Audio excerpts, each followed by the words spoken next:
भगवान श्री वेदव्यास द्वारा रचित श्री महागरुड़ पुराण के दिव्य ज्ञान के माध्यम से हमने पिछली प्रस्तुति में यम मार्ग की यातनाओं का वर्णन जाना।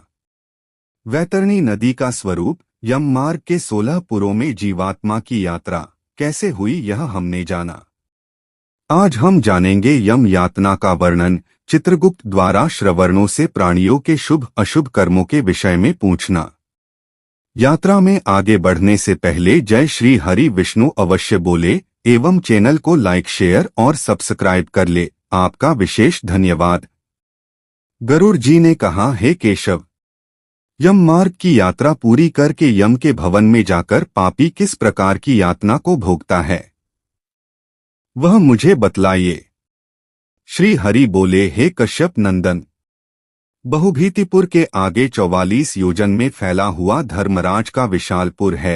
हाहाकार से परिपूर्ण उस पुर को देखकर पापी चीखने चिल्लाने लगता है। उसके क्रंदन को सुनकर यमपुर में विचरण करने वाले यम के गण द्वारपाल के पास जाकर उस पापी के विषय में बताते हैं। धर्मराज के द्वार पर सर्वदा धर्मध्वज नामक द्वारपाल स्थित रहता है। वह द्वारपाल जाकर चित्रगुप्त से उस प्राणी के शुभ और अशुभ कर्म को बताते हैं। उसके बाद चित्रगुप्त भी उसके विषय में धर्मराज से निवेदन करते हैं। हे ताक्ष्य, जो नास्तिक और महापापी प्राणी हैं, उन सभी के विषय में धर्मराज यथार्थ रूप से भली भांति जानते हैं, तो भी वे चित्रगुप्त से उन प्राणियों के पाप के विषय में पूछते हैं और सर्वज्ञ चित्रगुप्त भी श्रवणों से पूछते हैं। श्रवण ब्रह्मा के पुत्र हैं। वे स्वर्ग, पृथ्वी तथा पाताल में विचरण करने वाले तथा दूर से ही सुनने एवं जान लेने वाले हैं। उनके नेत्र बहुत दूर के दृश्यों को देख लेने वाले हैं। श्रवणी नाम की उनकी पृथक पृथक पत्नियां भी उसी प्रकार के स्वरूप वाली हैं, अर्थात श्रवणों के समान शक्ति वाली हैं। वे स्त्रियों की सभी प्रकार की चेष्टाओं को देख सकती हैं। मनुष्य छिपकर अथवा प्रत्यक्ष रूप से जो कुछ करता और कहता है, वह सब मनुष्य के मानसिक, वाचिक और कायिक सभी प्रकार के शुभ और अशुभ कर्मों को ठीक ठीक जानती हैं। मनुष्य और देवताओं के अधिकारी वे श्रवण और श्रवणिया सत्यवादी हैं। उनके पास सी शक्ति है जिसके बल पर वे मनुष्यकृत कर्मों को बतलाते हैं।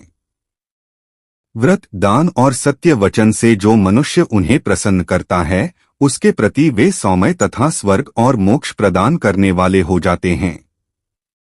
वे सत्यवादी श्रवण पापियों के पाप कर्मों को जानकर धर्मराज के सम्मुख यथावत कह देने के कारण पापियों के लिए दुखदायी हो जाते हैं।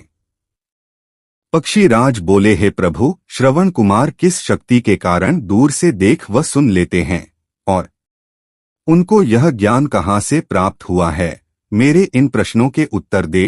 तब श्री हरि बोले, हे पक्षी, प्राचीन काल में जब समस्त सृष्टि एकाकार हो गई थी और मैं समस्त सृष्टि को आत्मलीन करके मैं क्षीर सागर में सो रहा था, उस समय मेरी नाभि कमल पर स्थित ब्रह्मा देव ने बहुत वर्षों तक तपस्या की। एकाकार और सृष्टि के पुनः निर्माण के लिए ऐसे प्राणियों की आवश्यकता थी जिन्हें लोक व्यवहार का ज्ञान हो। ऐसे में सभी देवताओं द्वारा की गई स्तुति से ब्रह्मा जी को प्रेरणा मिली और उन्होंने अत्यंत तेजस्वी गुण वाले श्रावण देवों को जन्म दिया।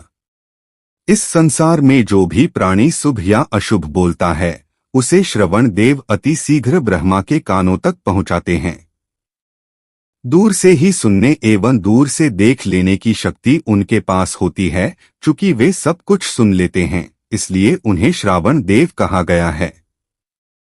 वे आकाश में रहकर पृथ्वी के सभी प्राणियों को देखते रहते हैं और जब किसी प्राणी की मृत्यु हो जाती है, तब उनके शुभ अशुभ कर्मों के बारे में चित्रगुप्त के द्वारा श्रवण देव से पूछा जाता है। फिर चित्रगुप्त उनके कर्मों का लेखा जोखा धर्मराज के सामने कहते हैं कि इस व्यक्ति ने अपने जीवन में अर्थ, काम, मोक्ष तीनों क्षेत्रों में किस प्रकार का कार्य किया है।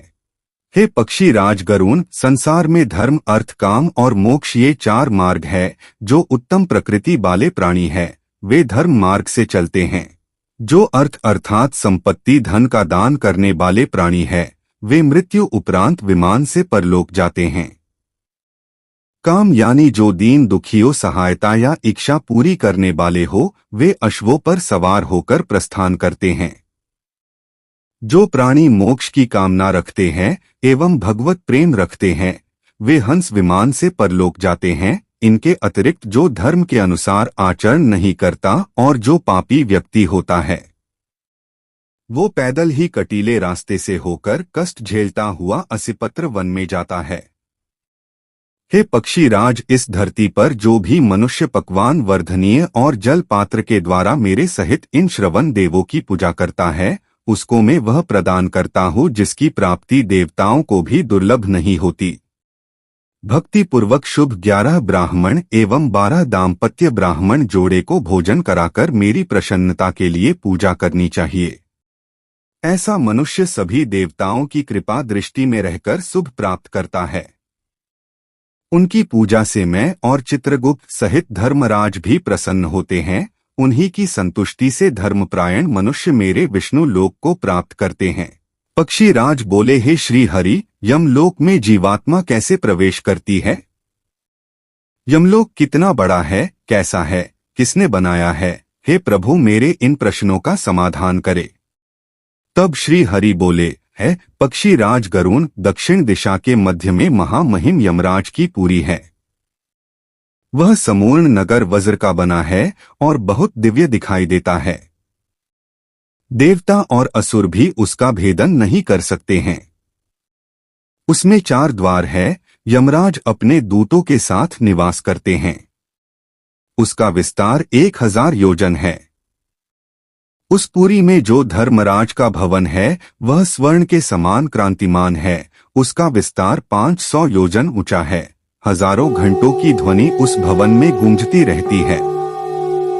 उसमें हजारों द्वार बनाए गए हैं। विश्वकर्मा ने अपने योग प्रभाव से इसका निर्माण किया है। यह नगरी सदैव सूर्य के दिव्य प्रकाश से चमकती रहती है। यहाँ 10 योजन में विस्तृत नीले मेघ के समान शोभा संपन्न सम एवं शुभ आसन पर भगवान यमराज विराजे रहते हैं। ये धर्मज्ञ, धर्मशील और कल्याणकारी है। ये पापियों को भयकारी और पुण्यों को शुभ प्रदान करने वाले हैं। यहाँ पर शीतल मंद वायु बहती रहती है। इस नगरी में वातावरण सदैव अनुकूलित रहता है। न अधिक गर्मी न अधिक सर्दी रहती है। इस नगरी में सदैव मांगलिक कार्य और शंख की ध्वनि सुनाई देती है। इस पुर के मध्य भाग में चित्रगुप्त जी का भवन पड़ता है। अब यहाँ वह प्रेत अपना 1 हाथ मात्र के साइज का शरीर त्याग कर मात्र अंगूठे की साइज का वायुरूप शरीर धारण करता है। वायुरूप धारण करके वह चित्रगुप्त के नगर की ओर जाता है। यहाँ चित्रगुप्त जी कर्मों के अनुसार जीवात्मा का प्रत्येक कर्म नोट करते हैं। प्राणी के शुभ अशुभ कर्मों के द्वारा यह निर्धारित किया जाता है कि उसे किस द्वार से प्रवेश देना है। आज की प्रस्तुति यही समाप्त होती है। अगली कड़ी में यमलोक बाकी बची यात्रा के बारे में जानेंगे। तब तक के लिए आपका बहुत बहुत धन्यवाद। जय हिंद।